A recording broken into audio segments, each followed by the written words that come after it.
Welcome to another edition of Northern Heat. My name is Bob Lennon, president of Thermowood Canada and host for the show.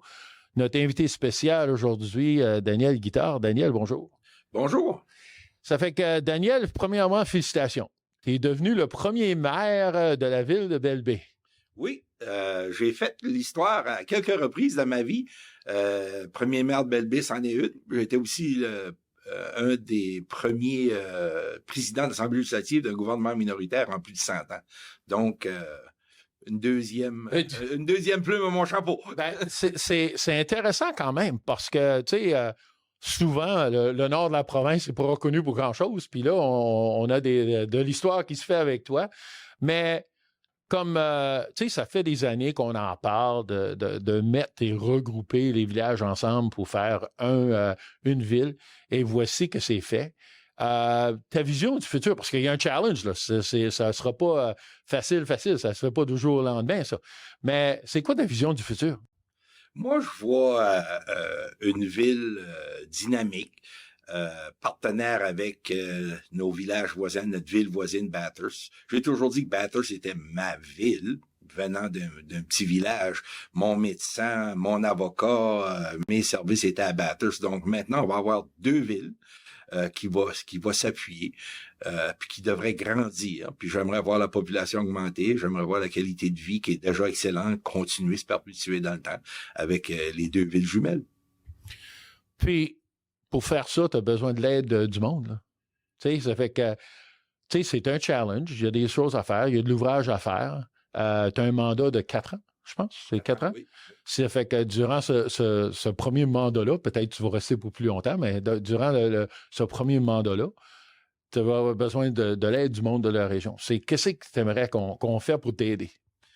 Premièrement, on s'entend qu'il y a deux défis majeurs au départ. Okay? Le premier, c'est les employés maintenant qui étaient 4 différentes municipalités, qui vont devoir fonctionner sur une nouvelle structure. T'as des gens qui étaient patrons qui vont devenir employés. Il faut s'assurer que ces employés-là se sentent bien dans la nouvelle structure, dans le nouvel emploi. Ça, c'est le premier défi. Les premières journées, les premiers mois, on va s'attaquer à ça. Le deuxième, c'est qu'on a à peu près 50% de la population qui n'a jamais fonctionné à l'intérieur d'une municipalité. Donc, il va y avoir une période d'adaptation puis une période d'éducation. Puis, il faut s'assurer que ces gens-là trouvent leur compte dans la nouvelle municipalité, dans la nouvelle ville. Ça sera pas évident. La façon que je veux le faire, c'est par des exercices de consultation auprès des employés au départ, des élus, puis aussi de la population. Pour avoir besoin de la population pour arrêter le maire quelque part, puis lui tirer la queue de manteau, puis dire « Hey, monsieur le maire, je suis d'accord avec vous, qu'est-ce que vous faites là? » Ou « Monsieur le maire, je suis pas d'accord avec vous. » Puis on s'entend tous que ça va être fait d'une façon polie puis civile à la région. Puis le maire a besoin de cette information-là pour redresser le tir. Ouais. Puis les 4 premières années vont être très importantes. Les 2 premières, je me dis, c'est l'éducation auprès de la population, mais il y a aussi au niveau de la réglementation, toute la partie légale, toute la partie administrative, ça va être tout un défi. Puis, il n'y a pas vraiment de modèle ou y a-t-il des modèles à suivre qui a déjà été fait pour qu'est-ce que vous êtes en train de faire? Là? Il y a vraiment pas de modèle parce qu'on est probablement la nouvelle municipalité qui a le plus de changements ou le plus de différentes entités qui vont être inclus à l'intérieur de la nouvelle municipalité. On parle toujours de Pointe-Verte, Petit-Rocher, Beresford, Nigadoo. Il n'y a pas de problème. Mais t'as aussi Robertville, t'as Sormanie, t'as Sainte-Louise, t'as Loger, t'as Val-Michaud, t'as Massabielle, t'as Nicolas. Donc, tu faisais partie de la DSL. C'est ça. T'as le Sida, Laplante, Saint-Laurent, t'en as une Sainte-Louise. On a une multitude, là. T'as tout Dunlop. Ça va être ça va être tout un challenge de tout mettre ce monde-là ensemble. Mais le potentiel est énorme parce que toutes ces personnes-là ont toutes des choses à apporter, puis si tout le monde se donne la main, ça va être extraordinaire qu'est-ce qu'on va pouvoir faire. Ben, quand on regarde au village, les villages avaient une structure déjà municipale dans chacun de ceux-là. Les DSL, peut-être pas autant, mais les villages en avaient. Ça fait que c'est vrai que tout mettre ça dans le tour d'un un biais, un groupe, ça va être quand même assez intéressant, ça. Très intéressant. On a 4 plans d'urbanisme. C'est pas les mêmes règlements des 4 villages. Qu'est-ce qu'on fait le 1er janvier? T'as le droit de Je sais pas, moi, tu as le droit de faire des feux d'artifice à Pointe Verte le long de la plage, mais t'as pas le droit de Petit Rocher ou vice-versa. Là, j'invente des choses parce qu'on n'a pas tous les détails. Puis il y a une multitude de règlements qu'il faut mettre ensemble. On a un corps policier qui va faire seulement la moitié de la ville. On a des employés municipaux qui s'occupaient d'un système à Beresford, mais qui n'a jamais vu le système de Pointe-Verte. On a un employé à Pointe-Verte qui faisait aussi tous les travaux publics en plus du système Nigo. Parce qu'à Pointe-Verte, il y avait 3 employés. À Nigadou, il y avait 3 employés. Mais il y avait peut-être une 35 autres employés ailleurs. Il va falloir tout mettre ce beau monde ensemble, puis à travailler dans d'autres secteurs du territoire. Ça va être intéressant. Comment est-ce qu'il y en avait de monde en tout qui était employé des villages? On me dit qu'il y a une 40aine d'employés. 2 différents contrats d'union. Des employés qui ne sont pas syndiqués. Il va falloir tout mettre ça sous le même chapeau. Oui, puis ça va être un changement pour tout le monde. Ça fait que je te comprends quand tu dis que ça va être un challenge pour tout le monde dans différentes façons, mais le monde va falloir qu'il soit un peu patient aussi sur les choses parce que ça va prendre du temps à tout régler ça, là. Oui, puis je vois pas, il y a des gens qui sont inquiets, qu'est-ce qui va arriver à notre caserne des pompiers, qu'est-ce qui va arriver à notre police, qu'est-ce qui va arriver à nos clubs d'âge d'or ou à nos chevaliers de gardés. On n'ira pas tout combiner ça du jour au lendemain. Il y a des choses qui vont se faire naturellement. Je prévois dans le temps, peut-être dans 5, 10, 15 ans, qu'un jour, les 4 groupes, les 4 clubs d'âge d'or vont peut-être en former un. La même chose pour les chevaliers de colons, la même chose pour les casernes des pompiers. Mais ça sera pas fait dans le premier 4 ans. Je pense même pas que ça sera fait dans le premier 8 ans, à moins que la province nous impose des choses. Mais du côté municipal, on va s'assurer de marcher avant de courir. Donc, on n'ira pas à courir, à amalgamer les pompiers du jour au lendemain pour créer des problèmes majeurs. Vous savez que les pompiers, là, c'est un service essentiel. Ouais. Puis pas juste essentiel parce que la loi nous l'oblige, essentiel parce qu'on a une qualité de vie et on veut la protéger. Tu vas pas changer la caserne de place à Pointe-Verte parce que il y a des limites au niveau des assurances, il y a des limites de kilométrage. Je bouge la caserne d'un kilomètre, puis tout d'un coup, il y a des gens, les assurances montent. Fait que tu fais pas ces changements-là sans avoir des experts qui analysent toute la situation. Donc, c'est pour ça que je dis de pas s'inquiéter. On n'ira pas chambarder les choses. Ça fonctionne bien. Qu'est-ce qui fonctionne bien? On va laisser fonctionner. Au départ, on va s'assurer qu'on s'occupe des employés, qu'on s'occupe des règlements administratifs, qu'on se donne une structure. On a combien de camionnettes dans la nouvelle municipalité? On le sait pas. On a combien de pièces d'équipement? On ne le sait pas. On a combien de contrats pour l'entretien de ces pièces d'équipement-là? Je sais qu'à Bathurst, ils ont 4 ou 5 mécaniciens industriels qui ont un gros garage. On n'a pas ça chez nous. Est-ce qu'on veut avoir ça? Peut-être pas. Peut-être qu'on veut utiliser les contracteurs qui sont déjà sur place. Je ne sais pas. Il y a une pile de choses à penser avant de courir, à amalgamer des groupes qui fonctionnent bien, comme nos groupes, nos NGO, que j'appelle, mais nos organisations sans but lucratif. Toutes ces organisations fonctionnent bien. On n'ira pas toucher ça. Avez-vous décidé où va être l'hôtel de ville ou le centre de cette nouvelle ville-là? Moi, j'ai dit au départ que j'allais utiliser tout ce qui existait. Puis je veux pas favoriser un coin plus qu'un autre. Je voudrais pas du jour au lendemain que les gens disent « Ah, le petit gars de Pointe-Verte, il a tout amené chez lui. » Ça a jamais été mon but de la vie. Je l'ai prouvé comme député que je traitais tout le monde égal. Je vais faire la même chose. Donc, à ce moment-ci, à ta question, non, je le sais pas. Sauf que on va utiliser tous les bâtiments qu'il y a pour les employés. Puis là, j'invente des choses. Aujourd'hui, il va falloir que ça soit discuté avec l'administration, les employés et les élus, mais peut-être que le secteur public pourrait être, les travaux publics pourraient être à Beresford, la partie administrative, le conseil municipal, les choses pourraient être à Petit Rocher, il pourrait y avoir des points de service à Pointe-Verte puis à Nigadou.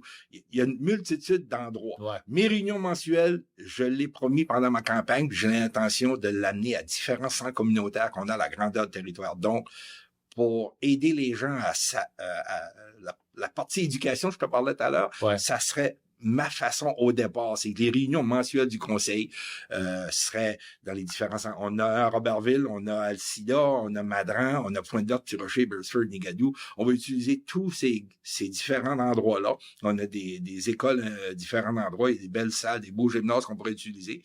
Donc, on va s'attarder à acheter un système de communication, des tables mobiles, des ordinateurs, des systèmes de parleurs qu'on va déplacer d'un endroit à l'autre, on aurait une réunion mensuelle. Ça serait une façon de montrer aux gens de quelle façon ça fonctionne. Ah, mais c'est intéressant, ça. Puis encore, comme tu dis, ça apporte le monde. Ils vont plus participer, ils vont plus savoir qu'est-ce qui se passe. Puis, la population de cette nouvelle ville, c'est quoi? On me dit 14 500. OK, c'est intéressant. Ça fait que quand tu dis on va avoir 2 grosses villes dans la région chaleur, Deux villes il va y avoir... jumelles. 2 villes jumelles. On s'entend que le centre des services est Bathurst, mais éventuellement, je vois que la partie commerciale va s'étendre jusqu'à Beresford, peut-être même Nigadoo, Petit Rocher. Éventuellement, la nature fait, la force des choses fait que éventuellement il va y avoir un nouveau centre d'achat à Beresford ou un nouveau service gouvernemental. C'est normal, c'est l'endroit le plus près. Mais ça sera pas une compétition, c'est ça, ça va se faire naturellement. Ben ça, tu parles de compétition. Ça fait que c'est une chose. Oui, je suis sûr que durant les années, on avait des petits villages puis tout ça, incluant Bathurst, si on est dans le groupe, il y avait tout le temps de compétition. Puis d'un bord à l'autre, il y a un petit peu de compétition d'un bord à l'autre. Mais là, il n'y a pas de raison pour en avoir. On travaille ensemble comme une équipe là, pour faire ça. On va travailler ensemble, mais la compétition, ça peut être bien lorsque c'est bien intentionné, puis c'est bien utilisé. La compétition pour détruire, non, je suis d'accord avec toi, faut que ça arrête. Okay? Mais une compétition en 2 municipalités, ça s'assure juste que les 2 équipes sont sur leurs pieds, puis on travaille fort pour notre coin de pays. Je suis d'accord avec ça. Ouais. Ça fait Daniel, moi, je pose cette question-là à tout le monde, puis on ne s'est pas parlé avant l'entrevue de la poser, mais c'est pas une question trop difficile. Puis je la pose à tout le monde quand même. Toi, dans ta vue, tu viens de la région, tu as été dans les politiques provinciales, tu as voyagé un peu partout dans la province, tu as voyagé un peu partout. Qu'est-ce qu'on a de si spécial dans la région Chaleur? Qu'est-ce qu'on a qu'on peut se péter les bretelles? On parlait tantôt qu'on ne se pète pas les bretelles, là, mais si on serait capable de se péter les bretelles, qu'est-ce qu'on dirait du monde de la région Chaleur? Je dirais puis là, mes confrères ou mes collègues ou mes anciens adversaires d'ailleurs dans la province ne seront peut-être pas d'accord avec moi, mais je pense que on a tellement été habitués à travailler avec rien, à se défendre, qu'on a, je dirais, une ingéniosité un petit peu au-delà de la moyenne provinciale. OK. On gagne des courses même si on part en arrière. Okay? On n'a pas de Transcanadienne à 4 chez nous. On n'a pas de centre universitaire. On n'a pas de gros centre de recherche. Mais malgré tout, on sort notre épingle du jeu. Ouais. On a des gens de la région Chaleur qui réussissent au niveau international. Puis les gens réalisent pas ça. On a un centre de recherche au collège communautaire qui est parmi les 50 meilleurs centres de recherche au Canada. Gagner des prix année après année, on n'en parle pas. Ouais, le groupe Innov. Oui. On vient de créer un festival blues, le festival de blues à Petit Rocher. Oui. Au Canada, il y a plusieurs festivals de blues qui ont tombé à l'eau. Puis nous, on part, c'est une histoire de succès. On a le festival des rameurs qui fonctionne depuis 40 ans. On a tous les services qu'on peut s'imaginer. On a réussi à faire tout ça avec pas les mêmes avantages que d'autres ont. C'est comme une course de 100 mètres, puis moi, je suis 100 mètres à parcourir, mais toi, parce que tu as une autoroute à 4 voies, parce que tu as des grosses firmes de comptabilité, parce que tu as les plus grosses firmes d'ingénieurs, dans ta course, tu commences à 10, 15 mètres en avant de moi. Mais là, si j'ai réussi à gagner la course, là, j'ai fait toute une course, hein. Ouais. Mais c'est un peu ça, la région Chaleur, par rapport aux autres régions de Nouveau-Brunswick. Nous, on commence, c'est une course de 100 mètres, on a vraiment 100 mètres à parcourir, tandis que d'autres régions, parce qu'il y a des centres universitaires, parce qu'il y a des autoroutes à 4 voies, parce qu'ils ont des édifices gouvernementaux dans leur territoire, parce qu'ils ont des anchors ou des ancres au niveau emploi dans leur région, mais il y a peut-être seulement 50 mètres à parcourir, mais malgré tout, on tient notre bout du jeu. Puis c'est ça, je trouve, impressionnant, ma région. C'est pour ça que j'ai toujours été fier. Je parle du petit village de Pointe-Verte souvent. C'est un des plus petits villages de la région. Il y a des DSL qui sont plus gros que Pointe-Verte. Pointe-Verte n'a jamais abandonné. Malgré qu'on a fermé le bureau de poste, malgré qu'on voulait éliminer le quai récemment, malgré que l'école a fermé, malgré que l'église, les presbytères intimataires, le parc Atlas, la compagnie Atlas a fermé, jamais une fois ce village-là a baissé les bras. Ce village-là est toujours là. Puis encore aujourd'hui, ils sont sur la carte. Une résilience. Une résilience. On a converti une école en centre d'aide pour au niveau éducatif, échange des connaissances. On a converti la Caisse populaire qui avait fermé un modèle, on l'a converti en centre centre médical. Puis c'est parmi les centres médicaux les plus achalandés au Nouveau-Brunswick. La plus belle, c'est un autre. quand on parle de belles histoires de succès, là, le centre médical à Pointe-Verte, là, c'est vous pouvez parler à René Lagacé, qui était mon collègue ici à Bathurst, député de Bathurst. Dans toutes les fermetures des caisses populaires qu'il y a eu au Nouveau-Brunswick, puis Dieu sait qu'il y en a eu plusieurs, c'est la plus belle réussite. Puis c'est chez nous. Fait que quand vous me dites qu'est-ce que je trouve qu'est-ce qui nous démarque, ce sont les gens, la résilience des gens, puis l'ingéniosité des gens. C'est ça qui est notre plus grosse réussite à la région Chaleur.